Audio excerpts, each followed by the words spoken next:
Wherever Ludwig is now, she must be seething. Of course, we'd be happy to kill her again, if needed.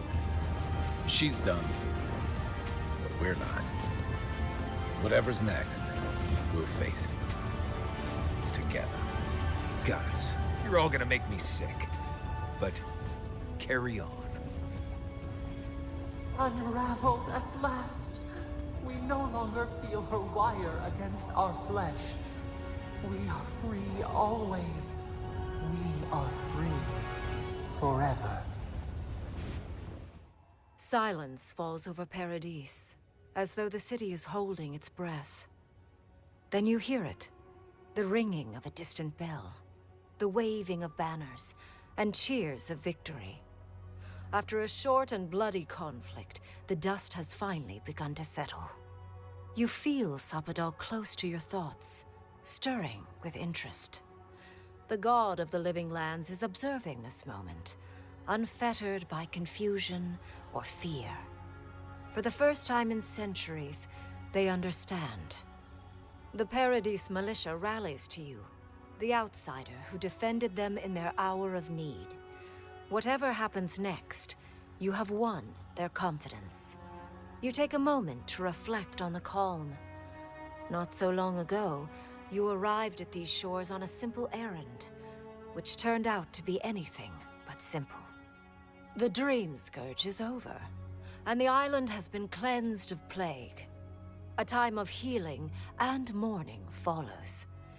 People look to you for answers about the source of the affliction. You tell them the truth, how the plague came from a power beyond mortal understanding, and how it is finally at peace. The Living Lands is now a colony of the Adiran Empire. New governments replace the old, and imperial law reigns over the frontier. An age of order and discipline is just over the horizon. The rebels of Paradise come to learn that resistance is futile. After the assassin Egwolf died in custody, many of his worst fears about the Empire are confirmed.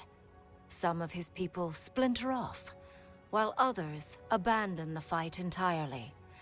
Their alliance is never the same. The refugees of Emerald Stair resettle in Thirdborn, bringing their skills and research to aid the local community. What starts as an uneasy partnership blossoms into a bond of trust.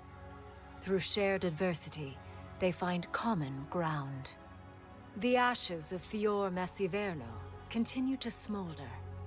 Scavengers avoid the ruins, fearful of spirits unleashed by animancy gone awry. The once promising city is nothing but a cautionary tale. The people of Shatterscarp find themselves caught between two sides, with Adirans keeping rule over the colony, and Dream Thralls still stalking the hills. Despite the steady flow of Adiran goods, some Thirdborners leave the city, trusting their chances with monsters more than those with an empire. The ones who remain watch with wariness and patience, waiting to see if Adir might let down its guard. For a brief but hopeful moment, Solace Keep opens the fortress doors to the new rulers of the Living Lands, allowing Adirans to come and go as they please. But the peace does not hold. Lacking patience for the Empire's unyielding demands, Mihala shuts the doors once again, issuing a warning. Those who trespass in Solace Keep will not leave alive. The Adirans waste no time gathering their forces, for an example must be made. For the first time in many years, Kai feels an agreeable restlessness. Not to flee, not to drift, but to venture. He visits the distant shores Tama told him about, and savors the modern marvels, ancient wonders, and breathtaking expanses he beholds. His heart swells, not with grief, but with awe. There is so much to discover, and he will spend his years chasing all of the joy and beauty the world has to offer him. With his travels alongside the envoy complete, Marius is left directionless once again. Rather than disappearing into his cups, however, Marius leans on his time among his companions to give him the strength to re-enter society and find comfort in civilization. He establishes a route between Paradise and Thirdborn, guiding travelers between the two in return for money and supplies. And while he has a reputation for being aloof, he joins the campfires from time to time, sharing stories of his time with the envoy that most travelers believe are completely made up. Giada learned much in your time together. How to stand up to authority, how to face the unknown, and how to move on from the past. But her family's unfinished work weighs heavily on her soul. Her inheritance is the burden of achieving the impossible. Such is the life of an animancer. At least now she has the right tools for the job, and new friends to help her through hard times. No longer under the threat of imminent death, Yatsley returns to the Animancers. Reunited with her beloved Quilici, she helps him and the Animancers as they put their lives together after the attack on Fior Messiverno. Eventually, she even has something nice to say to Vidaro.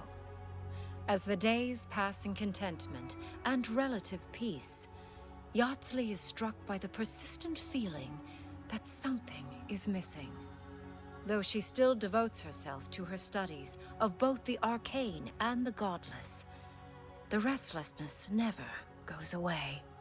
Freed from torment for the first time in centuries, Sopadal turns their prodigious curiosity to the people that shaped them. They observe the ways their people live, and they think deeply about what they see. Though they flinch away from moments of violence, and they grieve souls returned to them too soon, the rage that once shook cities to rubble no longer rules them. Instead, they come to you with questions. They want to understand. After a time, they begin tentatively to garden. Where they can, they improve the lives of Kith, and the suffering that troubled them is reduced, if never fully eradicated. Their grief compels them to love, and they love unreservedly, with the power of a god. Sopadal pours a fragment of their power into the statue they claimed from the temple of Aethys. Newly embodied, they roam the living lands and learn to experience the world as Kith do. Their first attempts at locomotion are clumsy, and a stand of innocent trees is violently returned to the wheel. But as their confidence grows, so does their grace. Soon, they are bounding across the plains of eastern Dawnshore, leaping the river gorge in Emerald Stair, scaling the shark's teeth of Shatterscarp, and fearlessly wading into the Tusk's acid sea. When they break, they come to you to put them back together. And in time, they learn to fix themselves. They wander far afield. You see less of them, but they are never far from your thoughts. And on the rare occasion they return, they always bring you something beautiful and strange. The sounds of celebration pull you out of reverie. Many are waiting to greet you with open arms. You take a moment to catch your breath and savor it, because everything is about to change.